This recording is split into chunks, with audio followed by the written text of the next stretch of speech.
হবিগঞ্জের বানিয়াচংয়ে CNG অটোরিকশার stand দখলকে কেন্দ্র করে দুপক্ষের সংঘর্ষে ৩ জন নিহত হয়েছেন, আহত হয়েছেন প্রায় ৫০ জন। এ নিয়ে বিস্তারিত জানাতে হবিগঞ্জ থেকে যোগ দিচ্ছেন সহকর্মী আবু সালেম নুরুজ্জামান। নুরুজ্জামান, কিভাবে এই ঘটনা ঘটলো এবং এর জন্য কারা দায়ী, আহতদের কি অবস্থা, এই মুহূর্তে ওই এলাকার পরিস্থিতি কি?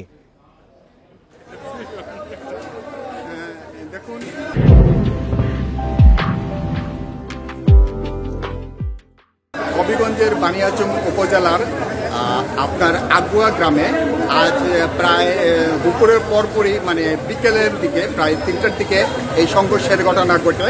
সেই ঘটনাটি মূলত সংঘর্ষ যে ঘটনা ঘটেছে সেটা সিএনজি দখলকে কেন্দ্র করে বহুদিন ধরে বিরোধ চলে আসছিল বদি মিয়া এবং মেম্বার সোহেল মিয়া মধ্যে এই বিরোধ চলে আসছিল। এই বিরোধের ঘটনার প্রেক্ষিতে আজ এই সংঘর্ষের ঘটনা ঘটে।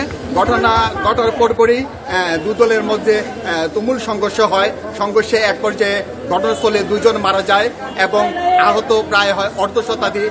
তাদেরকে হবিগঞ্জ সদর হাসপাতালে নিয়ে আসা হলে এর মধ্যে একজন মারা যায়। এই নিয়ে মোট 3 জন মারা গেছে।